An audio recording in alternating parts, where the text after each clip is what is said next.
Hoje nós contamos com a presença do contador Ronei. Vou ler um breve currículo dele. Ronei Brito Barroso é empresário contábil da área comercial e pública desde 2001. Ele é sócio proprietário da Fênix Contabilidade em Tocantinópolis, no Tocantins. Tem especialização em auditoria e planejamento tributário.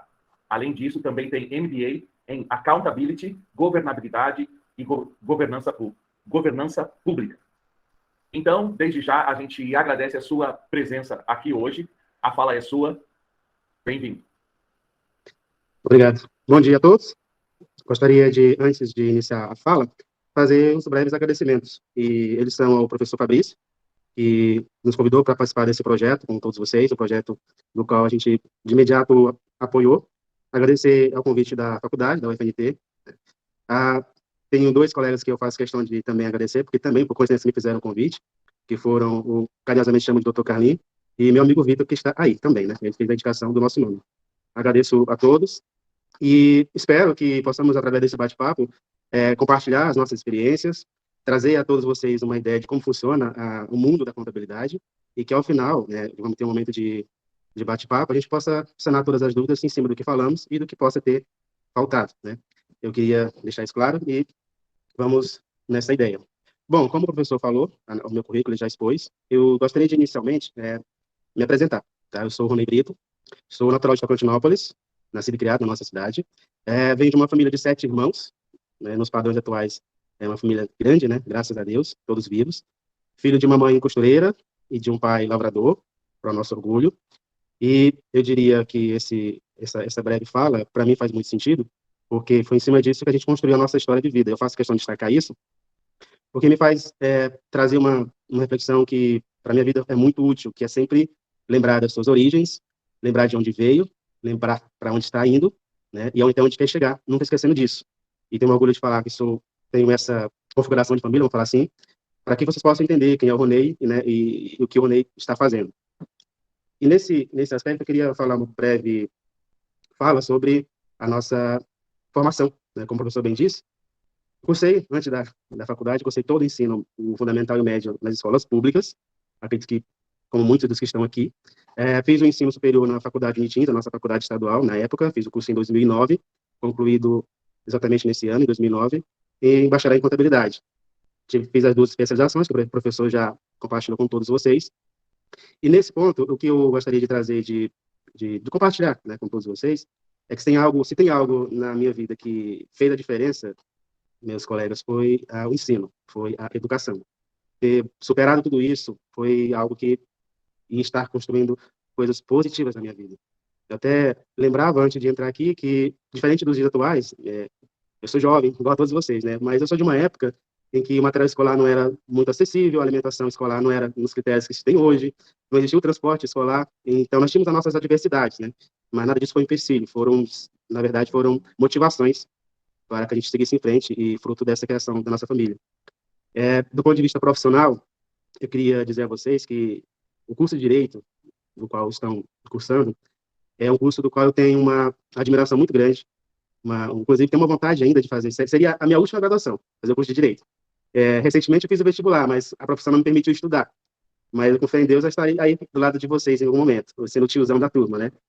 E eu digo isso porque o curso de Direito, no caso da contabilidade, ele é um complemento profissional mesmo, porque cotidianamente convivemos com assuntos jurídicos. A gente vira e mexe, está se debruçando com temas da área do direito. E eu, como disse, eu sou um admirador. Eu gosto de interpretar leis, eu gosto de estudar leis, de entender ela, e isso me fascina. E quando eu vou conseguir, eu acredito que profissionalmente vai dar um plus na minha carreira. Gostaria de compartilhar isso com todos vocês. Bom, eu quero trazer a vocês um pouco da nossa atuação, profissional. E como eu fiz questão de iniciar pelas minhas origens, eu queria também compartilhar com vocês que acredito que essa história que confunde-se com muito da história de vocês, que durante toda a minha vida eu trabalhei, né? Sempre trabalhei, não venho de uma família com estrutura rica, mas nunca tivemos necessidade, graças a Deus, mas em razão disso, para que conseguíssemos ter acesso, né, a coisas que gostaríamos de ter, eu sempre trabalhei. Fui vendedor de geladim, não sei se vocês sabem, o famoso din-din, ainda enquanto criança, fui ajudante de padeiro, fui auxiliar de lanterneiro, e tudo isso me orgulha, sabe? Me orgulha ter passado por essas, vamos falar assim, profissões da época, porque eu não tenho dúvida de que foram também momentos como esse que me fizeram construir uma base sólida, uma base com objetivos, lembrar, né, e passar por tudo isso. E nesse aspecto, eu diria que se tem algo que é muito bom também, se servir como dica para todos vocês, isso eu aprendi, né? Viver em cima da nossa realidade. Eu acredito que ele seja uns pontos importantes da nossa vida. A gente, obviamente, ter os sonhos e buscar conquistá-lo, mas viver inicialmente dentro daquilo que o nosso contexto permite, a nossa realidade. E eu nunca tive, vamos falar assim, vergonha disso, de viver a minha realidade. E eu posso garantir a vocês que viver isso, com essa consciência, não tenho dúvida de que formou e está formando a minha personalidade, né, e a minha profissão. Eu faço questão de fazer essa cronologia para poder entrar com vocês no assunto contabilidade, porque foi exatamente momentos como esse que a contabilidade entrou na minha vida. Na época em que eu era auxiliar de lanterneiro, não sei se vocês já ouviram falar, lixa carro, enfim, aquele trabalho todo, eu estava lá nesse trabalho e chegou um dono de escritório de contabilidade e perguntou se eu tinha interesse de fazer um teste com eles, né? Ele disse que tinha sido um pedido do meu pai tinha dado para mim essa preferência. E eu não pensei duas vezes, obviamente, né? Eu pensei assim, cara, é a chance da minha vida. Eu quero mudar a minha realidade e eu vou dizer sim, e disse sim, obviamente, né? O detalhe nessa experiência é que me foi dado, como eu disse, 30 dias de prazo. Caso eu não conseguisse substituir uma pessoa que ia sair, eu voltaria para onde eu estava, né? Então, eu pensei, eu não posso deixar essa oportunidade passar. Eu vou agarrar ela com todas as forças. E na época, eu nunca tinha ligado um computador, não sabia nem o que era um computador, nem tampouco entrado no escritório de contabilidade. E fiz disso um desafio, uma motivação. Fui para a escola de informática, acho que de tanta vontade de dar certo, em uma semana eu já dispensei a escola de informática. Eu percebi que o professor estava me enrolando. Tamanho meu interesse e meu aprendizado na época. E em 2 semanas, eu já tinha dado conta das demandas que a pessoa que ia sair me repassou. Ou seja, não precisei de 30 dias. Mas isso foi fruto porque eu me dediquei, porque eu abracei, né? E foi nesse momento que eu percebi que, como eu compreendi muito bem o que me foi passado, que a contabilidade era a minha profissão, né? Então, assim, iniciou de viver uma realidade. A contabilidade veio na minha vida enquanto eu vivia a minha realidade. Eu acho interessante compartilhar isso com todos, porque são experiências de vida que engrandecem, que fazem com que vocês analisem, talvez, a própria vida e vejam que os caminhos, eles existem, né? Quando a gente decide vivê-los dentro da sua realidade, como eu estou falando. Então, assim entrou a contabilidade na minha vida. O tempo passou, conheci pessoas no mundo da contabilidade, no mundo dos negócios, construí amizades que me fizeram sonhar mais alto. E num desses momentos, foi quando eu decidi, com um grande amigo que a contabilidade me deu, que é o Valderi, que hoje é meu sócio, abrir nosso próprio negócio, abrir a nossa própria empresa. E na época nós decidimos por isso porque nos sentíamos preparados. E a minha história com a dele se confunde porque é a mesma ideia, sabe? Eles veio de origens humildes, ele veio de desafios, de agarrar as oportunidades, então a nossa história se confunde muito bem nesse aspecto. E não por acaso a nossa sociedade até hoje existe. A gente realmente encaixou bem nessas ideias. E, obviamente, meus amigos, a gente teve palavras contrárias. Dizer que, por que você vai fazer isso? Você vai sair de uma situação sólida, um emprego estável, para arriscar. E nós não pensamos assim. Não, não é arriscar. Primeiro que nós estamos preparados. Nós estamos preparados para isso. A gente lidou com um afinco para isso. E segundo que é o nosso sonho, então a gente não vai abrir mão disso. Então a gente foi com a cara e a coragem nesse projeto. E, graças a Deus, foi um sucesso. O negócio encaixou, os clientes apareceram e a Fênix nasceu. A Fênix Contabilidade hoje é o nosso escritório. Ela nasceu desse sonho, dessa parceria. E o nosso escritório, e agora eu vou entrar nos aspectos da contabilidade, ele atua basicamente em 3 frentes, que seria a contabilidade pública, a contabilidade comercial e a contabilidade de pessoas físicas, que a gente fala de CPF. Eu vou falar um pouco, de forma resumida, sobre os 3 pontos. A contabilidade pública, ela é uma contabilidade feita, como o próprio nome diz, de órgãos públicos. Prefeituras, câmaras municipais, escolas, institutos, eles também precisam de contabilidade. E o nosso escritório entrega esse serviço. Na verdade, a gente iniciou o trabalho nesse ramo da contabilidade, a contabilidade pública. E para que serve a contabilidade pública? De forma não muito técnica, sendo para vocês de forma simples, vou me esforçar para não ser técnico aqui, porque a gente fala de forma às vezes técnica e não é compreendido, mas é o seguinte: a contabilidade ela é um controle do patrimônio de uma entidade, de uma empresa, de um órgão. E o objetivo dela é controlar aquele patrimônio e entregar uma informação da realidade daquela empresa, daquele órgão. De que forma?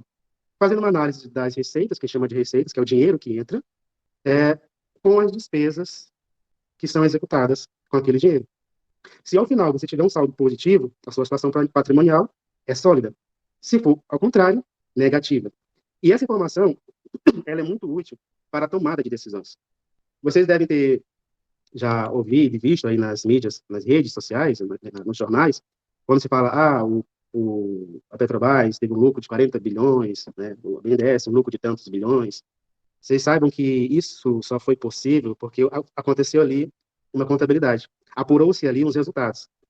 E isso serve, por exemplo, para que os investidores analisem e vejam como se a empresa é sólida. Para quem trabalha no mercado de ações, você vai aplicar o seu dinheiro numa empresa que você vê que tem um patrimônio sólido. A gente fala de superavitário. E isso é fruto de uma contabilidade. Isso é o que se faz da contabilidade, o controle do patrimônio. De forma resumida, seria o controle do patrimônio de determinado ente, de determinada empresa e também de pessoas físicas. Vocês têm as suas contas bancárias, né? Vão ter elas cada vez mais ricas, em nome de Jesus, né? E vocês também fazem, mesmo que sem perceber, contabilidade das suas contas pessoais. Quando você vê aqueles Czinho entrando na conta, aqueles azul, a felicidade vem. Quando vocês veem os verdes, aliás, os vermelhos ali, talvez ela deixe de existir. Mas se for vamos falar assim, contas relativas a investimentos, isso é positivo, certo? Então vocês fazem também contabilidade. É isso que, de forma resumida, o nosso trabalho faz, o controle da situação patrimonial. É feito na contabilidade pública, é feito na contabilidade comercial, que é o ramo que falei que exploramos também, e a comercial é a contabilidade mesmo do comércio, como o próprio nome diz, do supermercado, da padaria, dos postos de combustíveis. Eles também precisam fazer isso. Então a gente oferta esse serviço. E graças a Deus, a frente tem tido resultados nessas frentes. A nossa carta de cliente vem sempre crescendo dentro de uma... Porque a gente pensa da seguinte forma, o resultado ele tem que ser entregue, obviamente, né? E um aspecto que nos faz, não vou dizer que ser diferentes, mas modernos, é de entender que você não tem que pegar tudo, você tem que ter condições de entregar aquele serviço. Quando eu digo isso, você não precisa se preocupar em pegar todos os serviços disponíveis. Você precisa pegar aquele serviço que você consiga atender, porque você vai ter qualidade quando você pega aquilo que você consegue atender. Então, a gente trabalha muito com esse pensamento da realidade, volto a falar de saber as suas realidades, né? E também, como eu digo, já terminando a parte da contabilidade, naquilo que nós exploramos, a contabilidade das pessoas físicas. Por de renda é a declaração que é feita junto ao governo federal. Todo ano, a Receita Federal exige que os contribuintes façam isso, declarem para elas o que foi movimentado na sua vida durante o ano anterior. Isso é o imposto de renda. O nosso escritório também oferta esse serviço, né? Então, são 3 frentes: contabilidade pública, contabilidade comercial e contabilidade de pessoas físicas, os chamados CPFs. Eu queria falar sobre um aspecto que eu estava refletindo antes de iniciar, que muito se fala assim, isso no nosso ramo tem acontecido bastante, e eu verifiquei também que nas outras profissões também, e é a extinção das profissões. Você fala, o mundo está modernizando, a informática vai absorver aí tudo, vai fazer tudo automático, e, portanto, não vai mais precisar do profissional fazendo o serviço. E, em debate com os colegas, eu provocando eles, a gente chegou a conclusões como é que eu vou compartilhar com vocês. Digo, tá ok. Digamos que a informática absorva tudo isso, né? E o contador, por exemplo, no nosso caso, ele não vai precisar registrar fatos ali manualmente no computador. Digamos que a máquina faça isso. Aí eu pergunto a vocês, e a análise daquelas informações, daqueles dados? Quem vai fazer isso? Também a máquina? E o olhar humano para aqueles dados? Certamente vai ser o profissional. Agora, o ponto aí está na seguinte situação. Só vai haver, por parte do profissional, mudanças caso ele tenha essa consciência de que ele precisa acompanhar a modernidade. Não pode ele ficar parado também no tempo. O que pode, no máximo, acontecer nesse ponto que estou compartilhando com vocês é que você, enquanto profissional, vai ter que se atualizar, vai ter que se capacitar, atender às novas demandas do mercado. Portanto, meus amigos, fiquem tranquilos que as profissões elas não vão ser extintas e, obviamente, tenhamos essa consciência de que a nossa missão é sempre acompanhar a modernidade. Sempre vai ser necessário o contador, o advogado, todos, desde que acompanhamos essa evolução das coisas.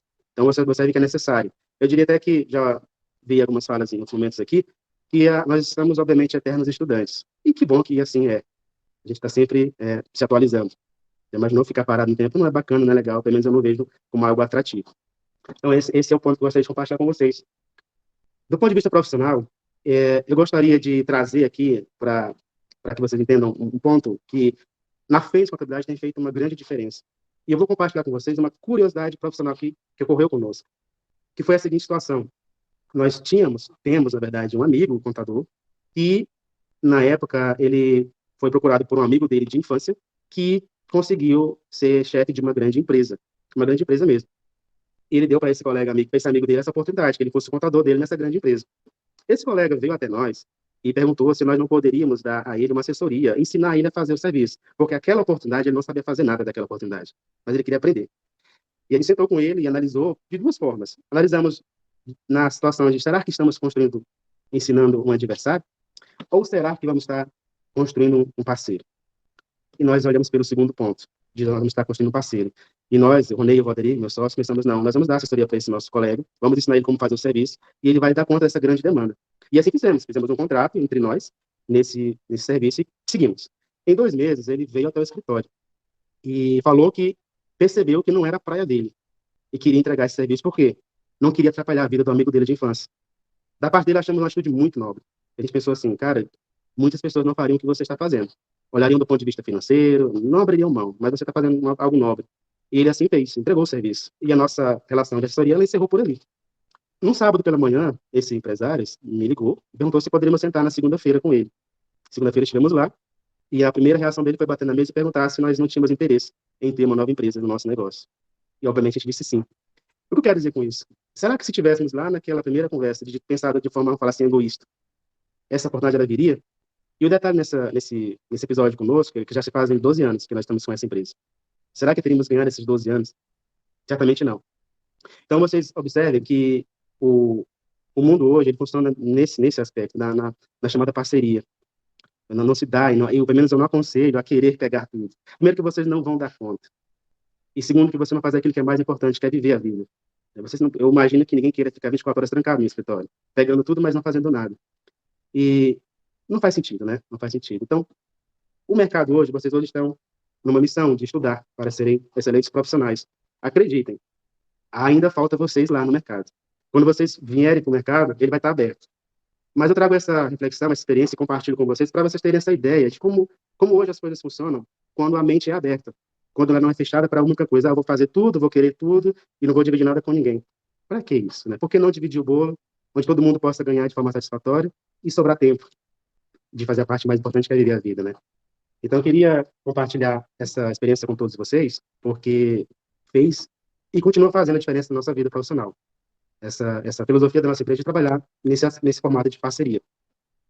Eu queria, agora, nesse momento, compartilhar, porque nos foi dada uma missão de trazer 3 problemas e apresentar 3 soluções, né?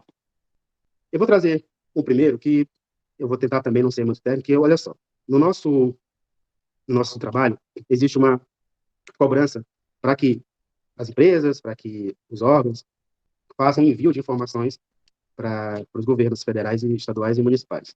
Ou seja, a gente faz um envio da informação, por exemplo, de um balanço. O balanço é um resumo das contas, é o que comprou, o que pagou. É feita essa informação de um balanço para um órgão como o Tribunal de Contas do Estado do Tocantins. Essa informação vai até lá, o tribunal, e o governo federal, lá em Brasília, pede a mesma informação. Ele pede que esse balanço, esse mesmo conteúdo, seja incluída na plataforma do governo federal. Daí a gente fica pensando, mas por que isso se a informação é a mesma? Por que você tem que fazer o serviço 2 vezes? E na prática é assim que é feito.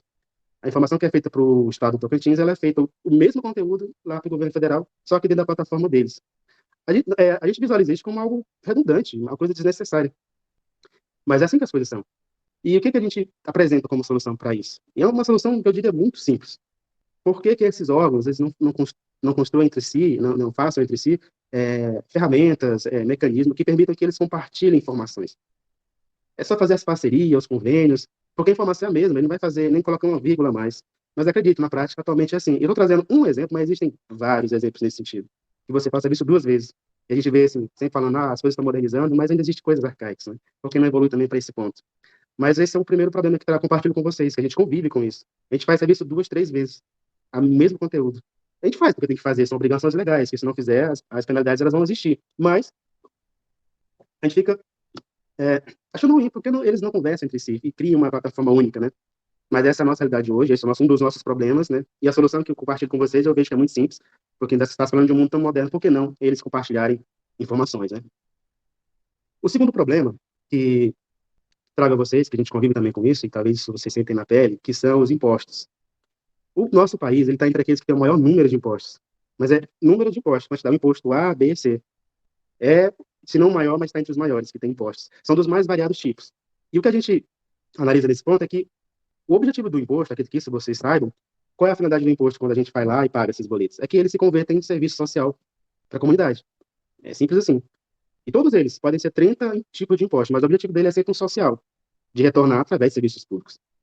Ou seja, você vê que a essência dele ela é bem simples, mas nós temos vários tipos de impostos e cada um deles tem a sua complexidade de fazer cálculos, de fazer análise, de encerrar e entregar eles.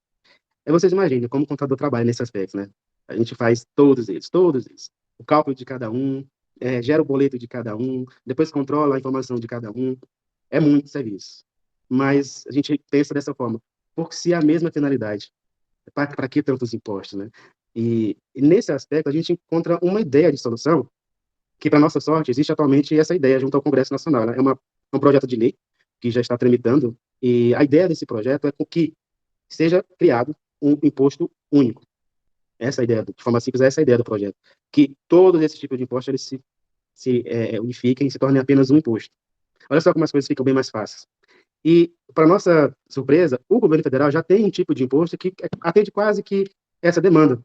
Chama-se Simples Nacional. O governo federal tem hoje o chamado Simples Nacional. O Simples Nacional, como o próprio nome diz, é um tipo de imposto que o objetivo é simplificar o recolhimento dele. Só que ele funciona com essa ideia de pegar uns 7 tipos de impostos e pagar em uma única guia. Mas ele só serve para determinadas empresas, não serve para todas as empresas, porque ele tem as suas peculiaridades. Mas você observa que ele já existe um modelo lá em Brasília para avançar nessa ideia de um imposto único, que seria o Simples Nacional. Então, assim, você observa que o problema é a quantidade exagerada de impostos que existem hoje, e uma solução, também acredito que bem simples, é construir um imposto único. E, como eu falei, para nossa sorte, já existe isso tramitando dentro do Congresso Nacional, a formulação de um imposto único. E vamos torcer para que isso aconteça, porque a vida do contador melhora, e de vocês, e todos nós, melhor dizendo, enquanto contribuintes também, se torna mais fácil, uma vez que você tem apenas uma única informação a controlar e fazer. A terceira e última questão que compartilho com vocês, na ideia de problemas e também solução, ela já vai na linha do profissional mesmo. E ela é na chamada valorização profissional. Isso são experiências que hoje a contabilidade vivencia. Só para vocês terem uma ideia, o que acontece na prática? O profissional, isso na sua maioria, não só em Itacontinópolis, é em vários locais. Eu não falei a vocês, mas eu atualmente sou conselheiro do nosso Conselho Regional de Contabilidade e a gente convive com vários contadores do Estado e a experiência é a mesma. O que eu quero dizer com isso? O profissional, na maioria das vezes, permite que o cliente coloque preço sobre o seu serviço. Isso não é uma coisa correta. Talvez você tenha ouvido essa chargezinha na internet, que era uma vez a experiência foi a seguinte: o profissional imprimiu uma folha, entregou para o cliente e cobrou um valor. Aí o cliente falou assim: quanto que é X? E o cliente falou: não, tudo isso só por uma folha de papel? E o profissional falou para ele o seguinte: não, meu amigo, não é o papel, é o conteúdo que está nele. E construir a capacidade, a condição de lhe entregar tudo isso dentro de um único papel, isso foi anos e anos de estudo, de luta, para chegar nessa condição. Então, não estou cobrando o papel, você pode até ficar com o papel, estou cobrando pelo conteúdo dele. E essa fala, ela encaixa bem naquilo que a gente está falando, já falou até agora, a valorização. Nós devemos sempre nos colocar nesse patamar de valorizar o nosso trabalho, porque a gente investe no nosso trabalho. Nós estamos fazendo aqui o que agora? Compartilhando conhecimento, estudando. Isso é investimento. Então, todo investimento que você fizer do ponto de vista profissional, é justo que você coloque ele dentro dos seus preços. E a gente tem essa dificuldade com alguns colegas que não analisam dessa forma. Dentro desse mesmo contexto, só para que vocês tenham conhecimento, o nosso Conselho Regional de Contabilidade ele tem algumas prerrogativas e algumas limitações. Por exemplo, o nosso conselho não pode criar legislação nesse sentido, de criar tabelas de honorários. Infelizmente, ele não pode. O que a gente pode, enquanto profissional, é através de sindicato. Sindicato, sim, pode fazer essa tabela de preços. Mas já a OAB, que é o órgão que vocês vão entrar daqui a pouco tempo, a OAB tem dentro das suas prerrogativas essas condições. Ela já dá, e ela tem uma resolução de tabelas de valores mínimos. Ou seja, o profissional ele pode cobrar, e no mínimo aquele valor, não menos. Então, a OAB já tem essa prerrogativa, diferente do nosso conselho, que não tem. A gente sempre debate isso com os colegas, perguntar, mas o conselho nosso não faz nada. Infelizmente, nesse aspecto, não podemos fazer, porque não é prerrogativa. O nosso conselho ele é normatizado pelo governo federal, ele é fiscalizado pelo TCU, então ele não tem dentro das suas atribuições essa prerrogativa, diferentemente da OAB, que tem dentro das suas prerrogativas essa condição de ser, vamos falar assim, um sindicato também dos profissionais. Ou seja, você observa que a gente tem a dificuldade, até do ponto de vista legal, de construir honorários, né? Uma tabela mínima de honorários. Mas isso hoje é a nossa experiência. E a solução que a gente vê para isso são soluções que a gente verifica que são simples, que são, por exemplo, conscientizar o cliente, que foi o que eu acabei de falar, que ele estará pagando por um serviço de qualidade. apresentar a ele que ele está entregando um produto fruto de uma formação, de um estudo que você fez. E se você fizer isso, e se todos fizerem isso, o cliente ele pode até pegar a parte dele e ficar andando de escritório em escritório, mas ele não vai encontrar o menor preço, ele vai encontrar qualidade. Então, ele pode, no máximo, analisar do ponto de vista da afinidade, mas a qualidade vai ser o principal para ele, ou seja, todo mundo ganha. O cliente ganha quando ele tem esse desafio de procurar o profissional que tem a melhor qualidade. E se nós não colocarmos nessa condição, as coisas mudam. Ou seja, é uma solução que já se pode ser simples, mas é um desafio, obviamente, desde que a classe se una para isso. E tem uma coisa que a gente coloca para os colegas: olha, se você tem dificuldade de fechar um contrato com um cliente dentro do preço justo, faça ele refletir, diga a ele que ele pode até encontrar um valor menor, mas, como na vida, em tudo, quando você paga um valor menor, a qualidade é por aquele valor menor. E isso é em tudo, seja de um produto, seja de um serviço. Então, que ele tenha também essa consciência, que ele vai procurar um outro profissional, procurar um preço menor, mas o profissional vai trabalhar em cima daquele valor. Ele pode ter consciência e certeza disso. E ele vai sabendo, né? E uma outra ideia que a gente coloca como solução é que a classe consiga construir de forma junta e unida é, esse pensamento, esse pensamento único, né? E para isso a gente já vem trabalhando muito nesse aspecto, enquanto atualmente conselheiro do CRC, a gente vem juntando essa turma, criando grupos de WhatsApp, deixando eles mais próximos, sabe? Para ver se a gente dialoga diariamente, para ver se a gente não fica distante um do outro, e tem surtido efeito, sabe? Essa movimentação é de formiguinha, mas vem surtindo efeito. Mas você observa que se não fizermos movimento, nada muda. Então a gente percebeu isso. Se nós não tivéssemos essas iniciativas, as coisas não aconteceriam. Então a gente trabalha muito forte nesse ponto de valorização do profissional. É uma coisa tão óbvia, mas infelizmente a gente tem que estar fazendo isso e lembrando isso ao profissional, que ele precisa se valorizar. E a gente tem avançado bastante nesse aspecto, né? Mas um problema que eu vejo é entre a classe mesmo, desculpe o termo, a prostituição, né? Sim. Entre os próprios colegas, né? Um aqui pega um serviço X e outro pega metade de X. Eu vou lá para o outro. Então, assim, o CRC, pelo menos aqui no Maranhão, eu vejo que não consegue, ou nem não tem tanta atuação nesse sentido, né?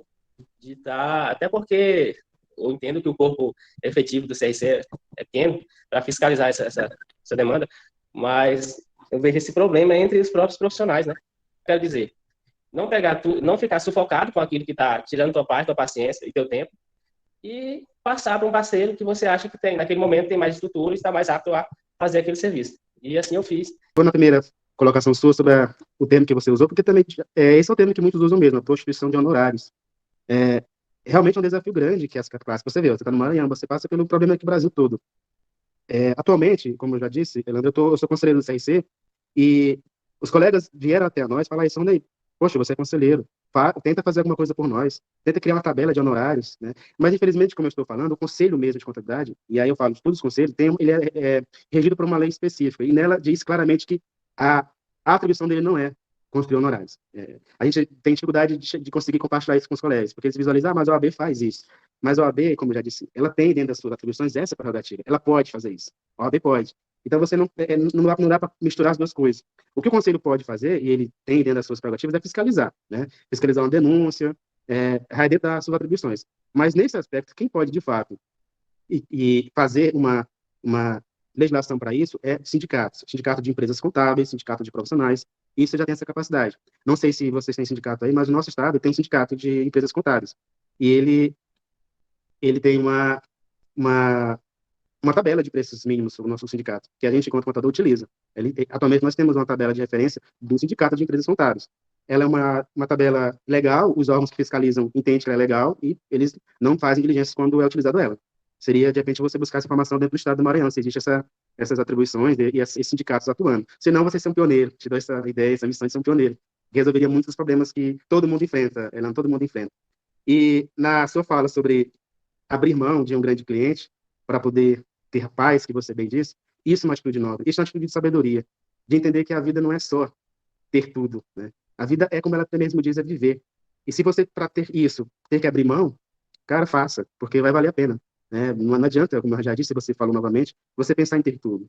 Construa nesse sentido os parceiros, como você falou, você deu uma referência de um parceiro. Você pode ter certeza, Leandro, que essa pessoa que você indicou, em algum momento da vida também vai lhe retribuir, né? Porque esse é o sentimento que fica de gratidão quando você constrói as parcerias, né?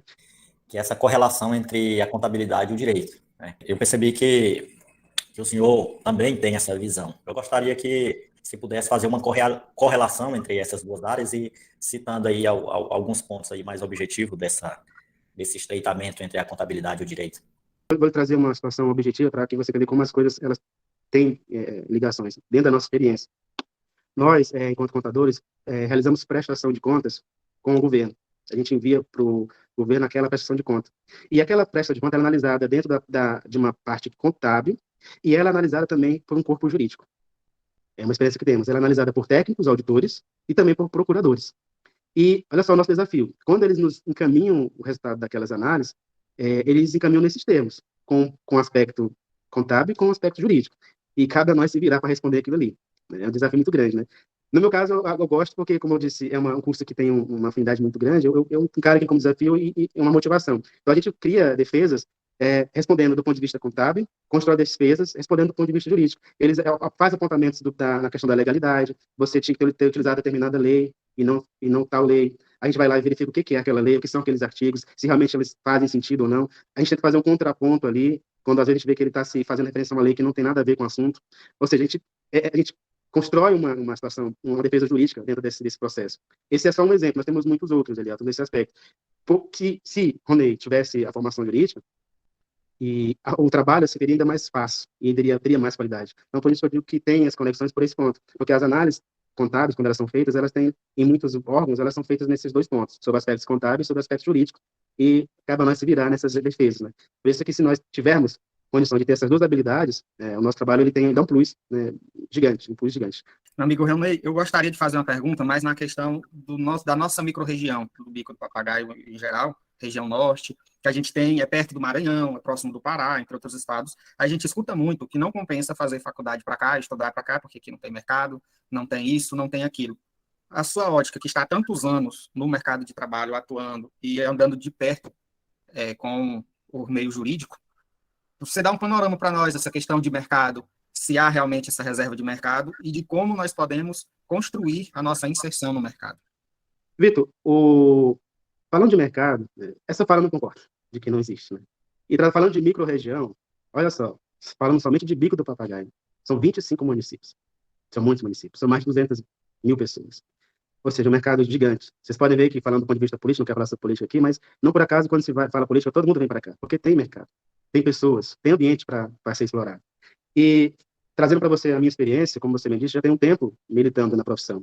E eu posso garantir a você, eu já cheguei, como, por exemplo, abrir mão de um concurso Ananás e abrir mão de muitas oportunidades por não conseguir dar conta, não dar conta.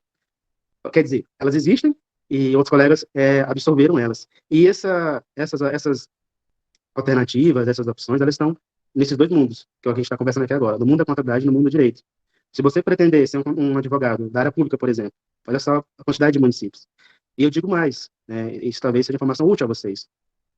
No nosso segmento, tem carência de profissionais, de bons advogados. Quando eu digo bons, aqueles que se capacitam, se especializam e queiram trabalhar, não só querem um contrato. Tem carência de bons profissionais. Tem pessoas vindo de Palmas, de Alvorada, de Gurupi, trabalhar aqui na nossa região. Esse mercado não é deles, esse mercado é nosso. Esse mercado não é deles. Então, meus amigos, existe um mercado gigantesco para você explorar, e você não vai dar conta. Felizmente, vocês não vão dar conta. Não se desanime em falas como essa que o Vitor disse que chegou até ele, de que não tem espaço. Tem muito, está sobrando. Digo por experiência própria que, no caso da advocacia pública, tem carência de profissionais. E não pensem dessa forma, de que não existe, né? Sigam, continuem. Agora sim, obviamente, se tornem capazes. Eu diria mais ainda, as oportunidades elas vêm para quem está preparado, né? Então, se vocês se prepararem, fizerem um curso bem feito, fizerem as suas especializações, quando elas vierem, vocês vão agarrar e não vão mais saltar. E vai sobrar espaço para vocês aí. E gostaria de fazer uma pergunta a respeito de uma prática que eu tenho visto, não somente aqui em Tocantinópolis, mas em algumas cidades também do Maranhão e outras aqui do Tocantins. Geralmente, quando se vai a um supermercado e você faz uma compra, independentemente do valor, se percebe que alguns comerciantes eles não emitem aquele cupomzinho fiscal que comprova, né, o comprovante da compra que você realiza. Eu gostaria, se possível, o senhor comentasse um pouco sobre essa prática, que já me parece algo meio que cultural de comerciantes, quais são os prejuízos, né, contábeis que no caso aí, o comerciante pode vir a ter com essa prática, como também, né, os prejuízos para a sociedade, para a arrecadação que isso acarreta, que isso ocasiona. Então, você colocou bem essas práticas, né? Na verdade, você vê que culturalmente o brasileiro ele não tem essa prática de exigir que lhe seja entregue a nota fiscal ou o cupom fiscal. Isso é uma falha gigante que estamos fazendo. Vocês devem ter já visto, sempre que for no posto de combustível, peçam o cupom, como eles acham ruim. E por que eles acham ruim? Primeiro, porque a partir do momento que eles fazem a emissão daquela nota, daquele cupom, já gera uma obrigação legal da parte deles. Eles precisam prestar conta com o governo. Você destacou bem que lá na própria nota tem os impostos estaduais, municipais, federais. Ele vai ser obrigado a repassar essa informação para os órgãos fiscalizadores. Se ele não emite aquela nota, se ele não emite aquele cupom, essa obrigação ela vai ficar escondida. E ele vai sonegar aquilo dali. E os prejuízos para a sociedade são gigantes, porque assim, a partir do momento que aquele contribuinte, aquele empresário, ele faz essa informação, ela vai converter em impostos, como eu disse na minha fala nas apresentações, os impostos são convertidos em serviços públicos. Ou seja, é um serviço público a menos que vai deixar de acontecer por conta da ausência da emissão de uma nota. E exigir a nota, ela tem esse fim social que a gente acaba esquecendo. É um fim social que a gente deixa de praticar. Além de ser uma garantia para nós, enquanto consumidores, porque se você não tem nota, você não consegue contestar aquilo que comprou. Então, assim, mas é cultural, de fato, isso. É um desafio também para a sociedade se conscientizar desse comportamento, dessa atitude, de que exijam a nota. Porque como você exige a nota, o comerciante já gerou a obrigação de fazer o recolhimento daquele imposto. E aquele imposto vai refletir na sociedade, em serviços públicos. Mas o prejuízo para o contribuinte, para o empresário é grande. Se ele não fizer isso, ele vai sim estar sujeito a fiscalizações, porque não é porque ele deixou de emitir a nota que ele não vai ter problema, ele vai ter problema. A auditoria, ao visitar o estabelecimento dele, ela vai fazer a apuração e vai sentir aquela ausência. Às vezes, ele fica correndo um risco, e às vezes ele passa desapercebido nesse risco, mas não é bom correr o risco. Ele vai ter prejuízo, ele tem prejuízo do ponto de vista fiscal também, se ele não emite nota. Ou seja, as duas frentes têm prejuízo. O comerciante tem prejuízo porque ele não vai ter como comprovar, e nós, enquanto cidadão, também, porque não vamos ter a garantia de ter uma nota que garanta aquela compra, e o fim social do imposto ele não vai existir porque não vai chegar na conta na forma de serviços públicos. Mas, de fato, é uma mudança cultural, então, que a gente pode plantar essa sementinha a cada momento, para que em um futuro aí bem próximo a gente consiga ter essa consciência de que todo mundo tem que fazer essa parte. Nos nossos últimos encontros, a gente falou muito do Código de Ética dos advogados, do Código de Ética da OAB. Eu queria que o senhor falasse um pouco também sobre o Código de Ética da contabilidade, se há esse Código de Ética e que você falasse um pouco sobre os principais aspectos dele. Assim como na OAB existe o Código de Ética, também na contabilidade existe o Código de Ética. Ele é vigente e é vigilante por parte do Conselho, né? Atualmente, como eu sou integrante do nosso Conselho, a gente tem frequentemente assuntos nesse sentido. Denúncias, colegas fazem a denúncia e o Conselho analisa do ponto de vista ético. E o Conselho aplica as penalidades para aqueles que não se comportaram eticamente. Existem fiscalizações. O Conselho, como eu digo, uma das suas atribuições é fiscalizar. Então, ele pega uma equipe e vai para a estrada, fiscalizar os profissionais de forma normal, de forma padrão, assim como também através de denúncia.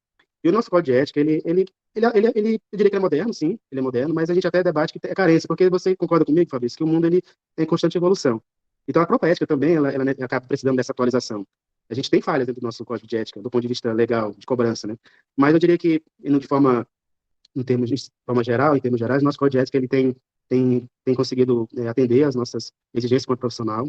O nosso conselho é atuante nesse aspecto. Eu já tive colegas que tiveram punições por não terem se comportado eticamente, e penalidade do ponto de vista legal, desde suspensão do próprio registro, até cancelamento.